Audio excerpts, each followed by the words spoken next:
बचपन से ही शिवाजी का स्वभाव अलग था।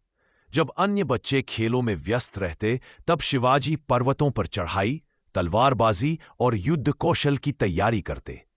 माँ जिजाबाई उन्हें रामायण और महाभारत की कथाएं सुनाती, राम, कृष्ण और भीम जैसे योद्धाओं की गाथाएं। इन कहानियों ने शिवाजी के मन में धर्म और न्याय के लिए लड़ने का बीज बो दिया। शिवाजी को बचपन में ही अपने आसपास के अन्याय और अत्याचार देखने को मिले। गांवों में मुगल और आदिलशाही सिपाही लोगों पर जुल्म ढाते थे। किसानों से जबरन कर वसूला जाता और मंदिरों को तोड़ा जाता। शिवाजी ने निश्चय किया, मैं अपनी मातृभूमि को इन अत्याचारियों से मुक्त कराऊंगा। युवा होते होते शिवाजी के भीतर गजब का आत्मविश्वास और नेतृत्व कौशल आ गया। उन्होंने अपने आसपास के युवाओं को संगठित करना शुरू किया। ये साधारण किसान और चरवाहे थे, लेकिन शिवाजी ने उन्हें शूरवीर बना दिया। धीरे धीरे उन्होंने अपनी छोटी सी सेना तैयार की, जिसे लोग मावले कहते थे। यही मावले आगे चलकर शिवाजी के लिए ढाल और तलवार बन गए। कहानी का पहला मोड़ यही आता है। शिवाजी महज 15-16 साल की उम्र में ही एक निडर सेनानी बन चुके थे।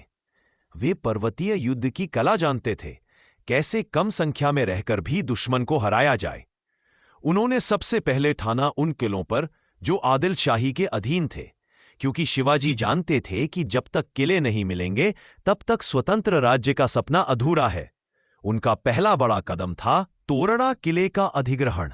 कहते हैं कि 1646 ईस्वी में शिवाजी ने तोरणा किले पर कब्जा कर लिया। यही वह क्षण था जिसने पूरे दक्खन में हलचल मचा दी। लोग कहने लगे, ये बालक तो कोई साधारण नहीं है, ये तो भविष्य का महान राजा बनेगा। तोरणा किले की जीत ने मानो पूरे दक्खन की राजनीति को हिलाकर रख दिया। एक किशोर लड़का जिसके पास न कोई बड़ी सेना थी और न ही अपार धन, उसने अपने साहस और बुद्धिमानी से एक मजबूत किला हासिल कर लिया। यही कारण था कि लोग उन्हें अब छोटा राजा कहने लगे। शिवाजी ने ठाना था कि अब एक एक कर आसपास के किलों पर कब्जा करेंगे। तोरणा के तुरंत बाद उन्होंने कोंडाना किला, जिसे आगे चलकर सिंहगढ़ कहा गया, और पुरंदर किला अपने अधिकार में लिया। मावलों का जोश आसमान पर था।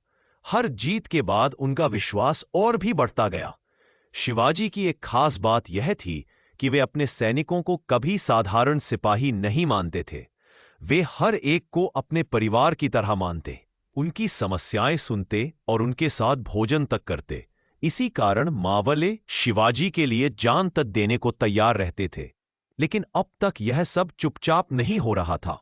बीजापुर की आदिलशाही सल्तनत ने देख लिया कि एक छोटा सा बालक उनके मजबूत किलों को हथिया रहा है। उन्होंने इसे पहले हल्के में लिया, सोचा कि यह ज्यादा दिन नहीं टिकेगा। लेकिन जैसे जैसे किलों की संख्या बढ़ने लगी, आदिल शाह को चिंता सताने लगी। शिवाजी ने एक रणनीति बनाई। वे सीधे युद्ध में नहीं उलझते थे। वे गनीमी कावा, गुरिल्ला युद्ध का इस्तेमाल करते, यानी दुश्मन को कभी सीधी भिड़ंत में नहीं, बल्कि अचानक हमला करके छोटे छोटे दलों में लड़कर हराना। यह युद्ध कला इतनी अनोखी थी कि बड़ी बड़ी सेनाएं भी शिवाजी और उनके मावलों के सामने टिक नहीं पाती। जब भी शिवाजी किसी किले पर विजय पाते, वे सबसे पहले वहां जाकर मंदिर का जीर्णोद्धार करवाते। वे मां जिजाबाई से आशीर्वाद लेते और कहते, आए, यह किला अब हिंदवी स्वराज की नींव है। जिजाबाई हर बार उन्हें भगवान श्री राम और श्री कृष्ण के आदर्श याद दिलाती। 1647 ईस्वी के बाद शिवाजी की शक्ति इतनी बढ़ गई कि बीजापुर दरबार ने गंभीर कदम उठाने का सोचा। उन्होंने शिवाजी को समझाने के लिए दूत भेजे, लेकिन शिवाजी ने साफ कह दिया, मैं किसी भी विदेशी सल्तनत के अधीन नहीं रहूंगा। मैं अपने हिंदवी स्वराज्य का निर्माण करूंगा। यह जवाब सुनकर आदिल शाह बौखला गया।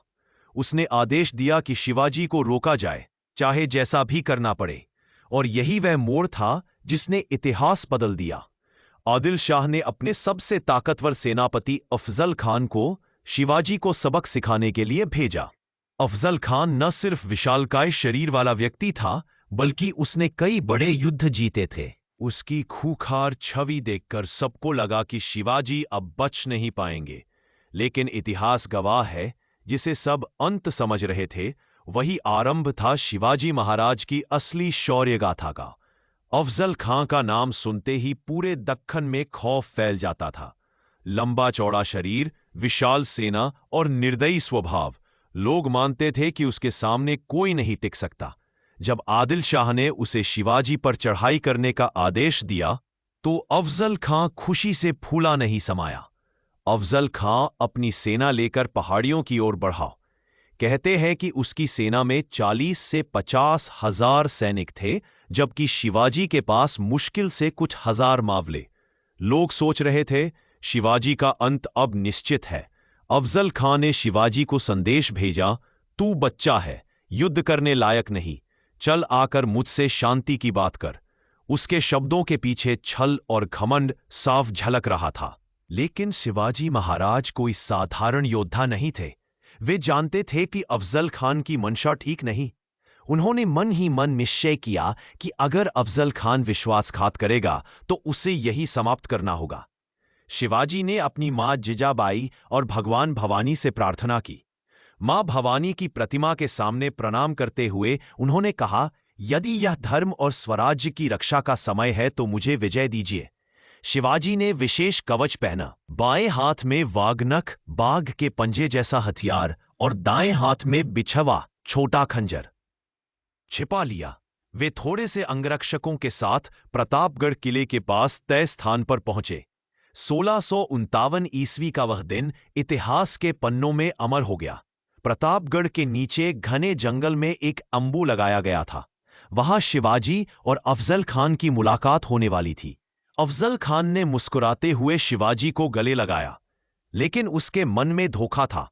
जैसे ही उसने शिवाजी को जोर से दबोचकर अपनी कटार निकालने की कोशिश की, उसी क्षण शिवाजी ने अपना वाघनख निकाल लिया।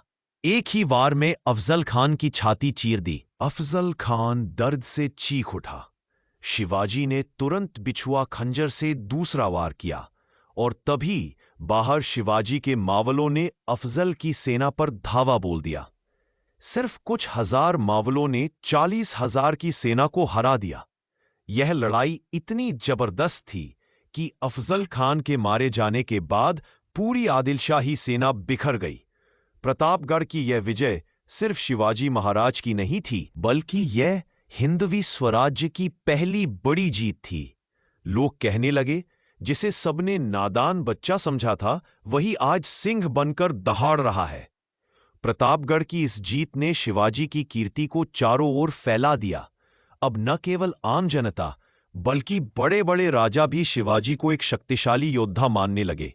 दक्खन की सल्तनतें समझ गईं कि यह लड़का कोई साधारण सामंत नहीं, बल्कि आने वाला सम्राट है। प्रतापगढ़ की विजय के बाद चारों ओर एक ही नाम गूंज रहा था, शिवाजी महाराज।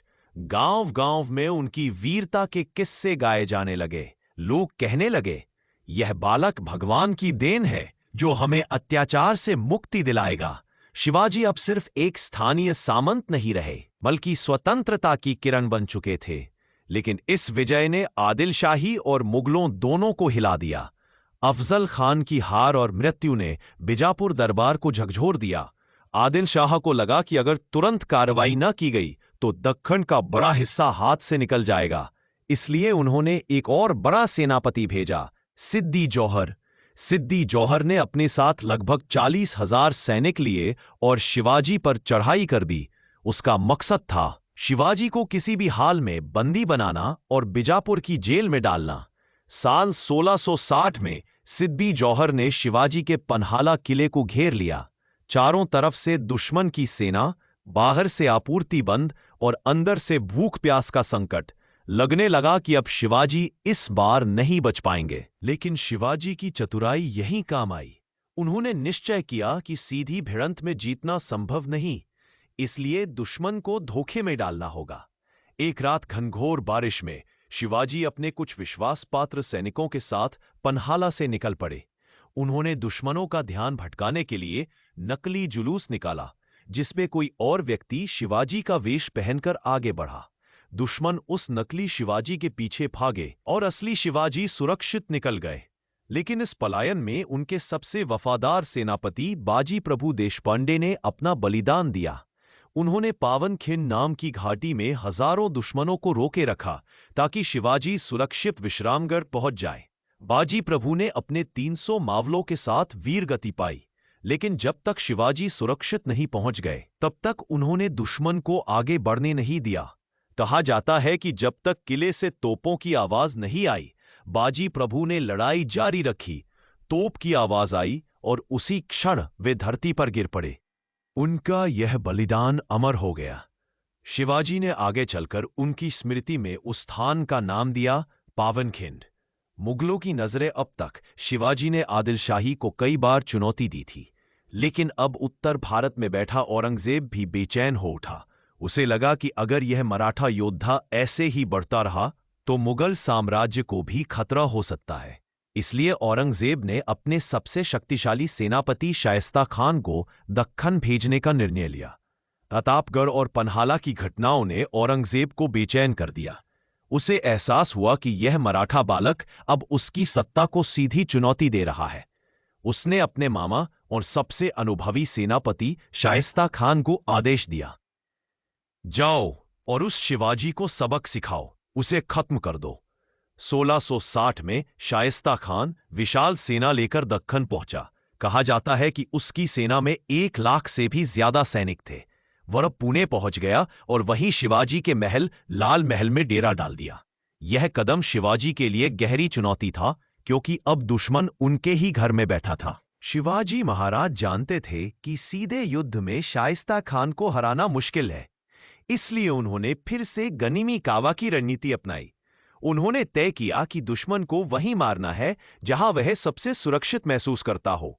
एक रात घुप अंधेरे में शिवाजी अपने चुने हुए 300 मावलों के साथ चुपचाप पुणे में घुसे। सैनिकों ने वेश बदल लिया था ताकि कोई उन्हें पहचान न सके। धीरे धीरे वे लाल महल तक पहुंच गए। मध्य रात्रि लाल महल में सब सो रहे थे। अचानक शिवाजी और उनके मावलों ने हमला बोल दिया। महल में भगदड़ मच गई। शिवाजी सीधे उस कमरे तक पहुंचे जहां शाइस्ता खान सो रहा था। शिवाजी ने अपनी तलवार खींची और जोरदार वार किया। शाइस्ता खान किसी तरह बच गया, लेकिन उसकी उंगलियां कट गईं। वह भयभीत होकर भाग खड़ा हुआ और महल छोड़कर भागते भागते सीधा औरंगजेब के दरबार पहुंचा। यह घटना पूरे साम्राज्य के लिए शर्मनाक थी। एक विशाल सेना वाला मुगल सेनापति शिवाजी जैसे छोटे राजा के हमले से अपमानित होकर भाग गया। औरंगजेब क्रोध से तिलमिला उठा। इस साहसिक घटना ने शिवाजी महाराज की लोकप्रियता को और भी बढ़ा दिया। जनता कहने लगी, जिसके घर में बैठकर भी मुगल सुरक्षित नहीं, उसे भला कौन हरा सकता है। शिवाजी महाराज ने केवल दुश्मनों पर हमला नहीं किया, बल्कि आर्थिक रूप से भी मुगलों को झकझोरा। 1664 में उन्होंने मुगलों के सबसे अमीर व्यापारिक नगर सूरत पर धावा बोला। सिर्फ कुछ दिनों में शिवाजी और उनके मावले अपार धन संपत्ति लेकर लौटे। यह आघात औरंगजेब को बर्दाश्त नहीं हुआ। अब उसने ठाना कि वह खुद शिवाजी को कुचलने के लिए अपनी सबसे ताकतवर सेना भेजेगा, और यहीं से मंच तैयार हुआ मुगल मराठा संघर्ष के सबसे बड़े युद्धों के लिए। लाल महल की घटना और सूरत की लूट ने औरंगजेब को अपमानित कर दिया। अब वह शिवाजी को छोटा राजा नहीं, बल्कि एक बड़ा खतरा मानने लगा। इस बार उसने सोचा कि कोई साधारण सेनापति काम नहीं आएगा, इसलिए उसने अपने सबसे कुशल और चतुर सेनापति राजा जयसिंह अमेर के राजा को शिवाजी को हराने की जिम्मेदारी दी। 1665 में जयसिंह विशाल मुगल सेना लेकर दक्खन पहुंचे। उनके साथ एक और प्रसिद्ध सेनापति था, दलपत राव। जयसिंह धन्यवाद के दिन चले, जिसने युद्ध नीति के साथ साथ कूटनीति में भी माहिर थे। वो विशाल थी, अध्यंतर थे, और धीरे धीरे शिवाजी के पास विकल्प कम होते जा रहे थे। शिवाजी महाराज के वीर मावलों ने जमकर प्रतिरोध किया, लेकिन दुश्मन की संख्या बहुत बड़ी थी। आखिरकार मुगल सेना ने पुरंदर किले को घेर लिया। यह किला शिवाजी के लिए रणनीतिक रूप से बेहद महत्वपूर्ण था। लंबी लड़ाई चली, लेकिन हालात ऐसे हो गए कि शिवाजी को संधि करने के अलावा कोई विकल्प नहीं बचा। शिवाजी ने मजबूरी में जयसिंह से समझौता किया। इस संधि के अनुसार शिवाजी को अपने 35 किले और कुछ भूभाग मुगलों को सौंपना पड़ा। उन्हें औरंगजेब के दरबार आगरा जाना पड़ा ताकि वे सम्राट के प्रति अपनी निष्ठा जताएं। बदले में शिवाजी को कुछ किले और जमींदारी अधिकार मिले। यह संधि शिवाजी के लिए कठिन और अपमानजनक लग सकती थी, लेकिन असल में यह उनकी दूरदर्शिता थी। उन्होंने सोचा, कभी कभी पीछे हटना भी आवश्यक है ताकि आगे चलकर और बड़ी जीत हासिल हो सके। पुरंदर की संधि के बाद शिवाजी ने औरंगजेब से मिलने का निश्चय किया। साथ में वे अपने पुत्र संभाजी को भी लेकर गए। 1666 में शिवाजी महाराज आगरा पहुंचे। यह वही क्षण था जब दो महापुरुष आमने सामने होने वाले थे। एक ओर हिंदवी स्वराज्य का नायक शिवाजी महाराज और दूसरी ओर भारत का सबसे शक्तिशाली बादशाह औरंगजेब। लेकिन आगरा में जो हुआ वह पूरे इतिहास का सबसे रोचक अध्याय बन गया। महाराष्ट्र की धरा, जहां पर्वतों की चोटियां आसमान को छूती है और किले मानो अपनी शान बयां करते हैं, इन्हीं पहाड़ियों के बीच जन्म हुआ उस वीर सपूत का जिसने न केवल मराठों का बल्कि पूरे भारत का गौरव बढ़ाया, छत्रपति शिवाजी महाराज। सन 1630 ईस्वी पुणे जिले के शिवनेरी किले में एक बालक ने जन्म लिया। उस बालक का नाम रखा गया शिवाजी। उनके पिता थे शाहजी भोसले, जो एक सामंत और बहादुर सेनापति थे। मां थीं जिजाबाई, जिनके संस्कार और धार्मिक शिक्षा ने शिवाजी को महान व्यक्तित्व बनाया। कहा जाता है कि शिवनेरी किले पर जब शिवाजी का जन्म हुआ तो पूरा किला मानो खुशियों से गूंज उठा। उस समय भारत में दिल्ली का तख्त बादशाह शाहजहां और उसके बाद औरंगजेब के हाथों में था। दक्खन का इलाका मुस्लिम सुल्तानों और मुगल सूबेदारों के अधीन था। चारों ओर लूट, अन्याय और अत्याचार फैला हुआ था। लेकिन इसी अंधकार के बीच जन्म हुआ उस सूरज का जिसने आगे चलकर हिंदवी स्वराज्य का सपना देखा। 1666 ईस्वी शिवाजी महाराज और उनके पुत्र संभाजी मुगल राजधानी आगरा पहुंचे। औरंगजेब का दरबार भव्य था। अनगिनत दरबारी, चमकते आभूषण, तलवारबंद सैनिक और खुद औरंगजेब। शिवाजी महाराज से उम्मीद थी कि औरंगजेब उनका सम्मान करेगा, लेकिन हुआ इसका उल्टा। दरबार में शिवाजी महाराज को उन सरदारों के पीछे खड़ा कर दिया गया जो उनसे रुतबे में बहुत छोटे थे। यह एक तरह का अपमान था। शिवाजी महाराज का खून खौल उठा। उन्होंने इस अन्याय के खिलाफ दरबार में ही ऊंची आवाज में आपत्ति जताई। कहा जाता है कि शिवाजी बोले, मैं राजा हूं, अपने बल पर राज्य स्थापित किया है, मुझे उन सामंतों के पीछे खड़ा करना अन्याय है। दरबार में खलबली मच गई। औरंगजेब इस घटना से नाराज हो गया। उसने तुरंत आदेश दिया कि शिवाजी और उनके पुत्र को नजरबंद कर दिया जाए। शिवाजी और संभाजी को आगरा में कड़ी निगरानी में रखा गया। चारों तरफ पहरेदार थे, बाहर निकलने का कोई रास्ता नहीं। लेकिन शिवाजी महाराज हार मानने वाले नहीं थे। वे रोज भगवान की प्रार्थना करते और सोचते, स्वराज्य के काम अधूरे हैं, मुझे यहां से किसी भी हाल में निकलना ही होगा। शिवाजी ने कैद से निकलने के लिए एक अनोखी योजना बनाई। वे बीमार होने का बहाना करने लगे। दिन ब दिन उनका स्वास्थ्य बिगड़ता दिखने लगा। मुगल पहरेदार ढीले पड़ गए और उन्हें फल, सब्जियां और मिठाइयां भेजने की अनुमति दे दी गई। शिवाजी ने धीरे धीरे बड़े बड़े बक्सों में मिठाई और उपहार भेजने की आदत डाल ली। सैनिक उन बक्सों की जांच करते, लेकिन रोज वही देखकर वे लापरवाह हो गए। एक दिन शिवाजी महाराज और उनके पुत्र संभाजी ने खुद को उन्हीं बक्सों में छुपा लिया। बक्सों को सामान्य तरीके से बाहर ले जाया गया। मुगल सैनिकों को जरा भी शक नहीं हुआ और इस तरह शिवाजी महाराज और संभाजी मुगलों की नाक के नीचे से कैद से निकल भागे। कहा जाता है कि शिवाजी ने भेष बदलकर अलग अलग रास्तों से यात्रा की और अंततः सुरक्षित अपने राज्य में पहुंच गए।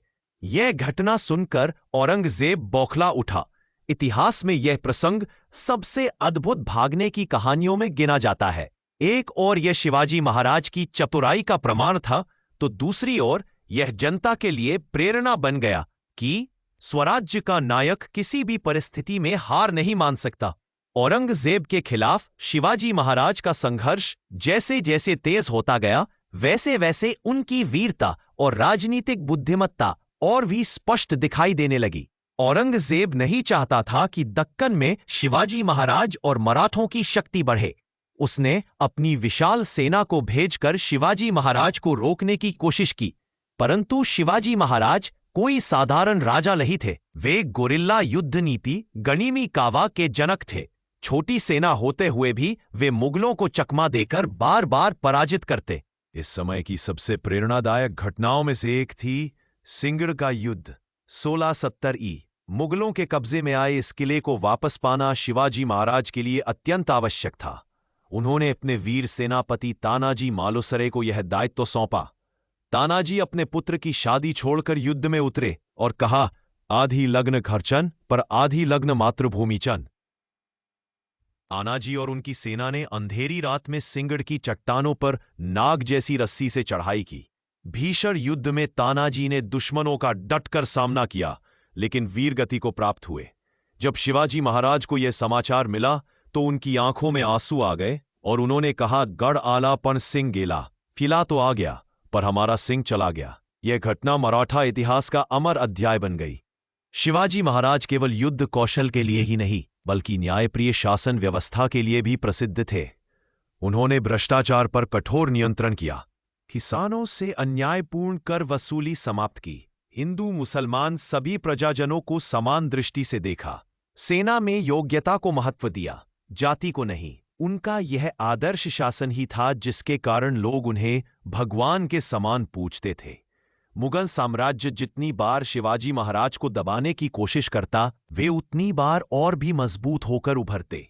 उनकी नीतियां और युद्ध रणनीति आज भी आधुनिक युद्ध कला में पढ़ाई जाती है। उनकी छवि एक साधारण राजा की नहीं बल्कि हिंदवी स्वराज्य के निर्माता, धर्म, संस्कृति और स्वतंत्रता के रक्षक के रूप में स्थापित हो चुकी थी।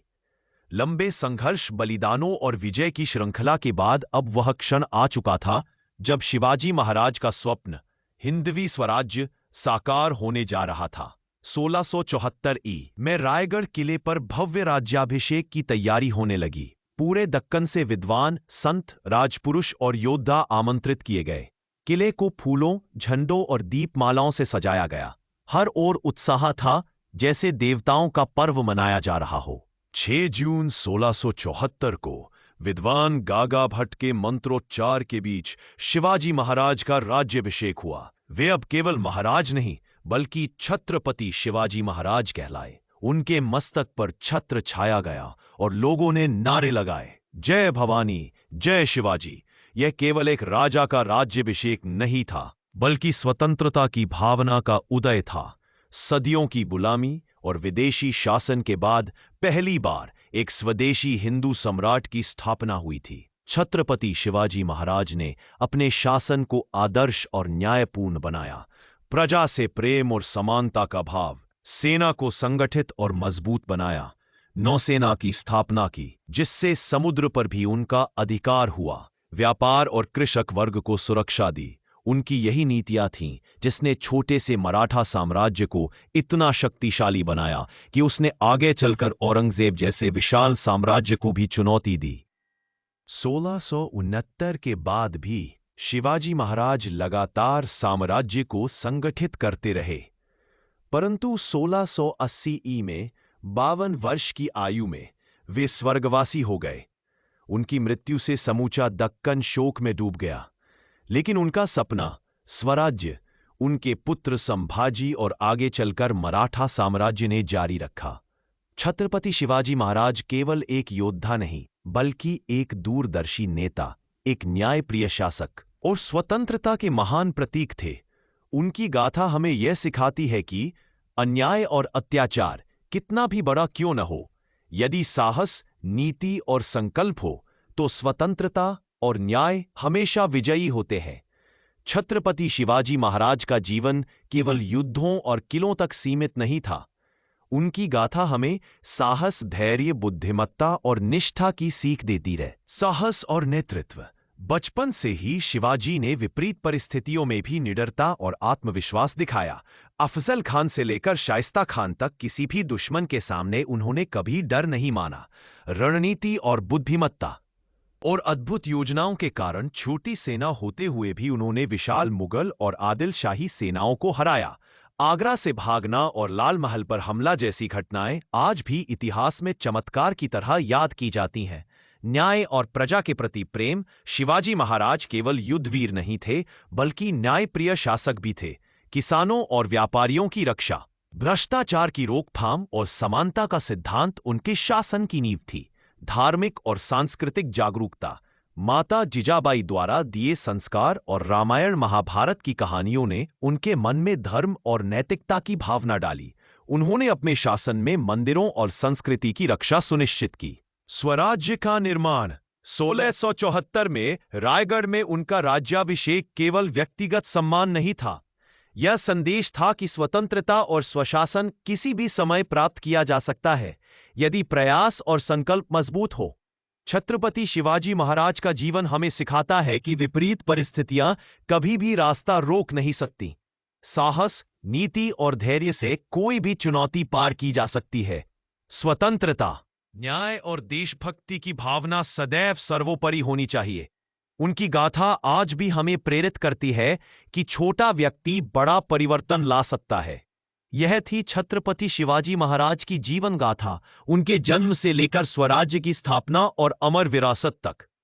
उनकी कहानियां, वीरता और आदर्श आज भी हर मराठी, हर भारतीय और हर स्वतंत्रता प्रेमी के दिल में जीवित है। अगर आपको ये वीडियो पसंद आई हो तो चैनल को सब्सक्राइब करें और वीडियो को लाइक एंड शेयर जरूर करें। Thanks for watching this video.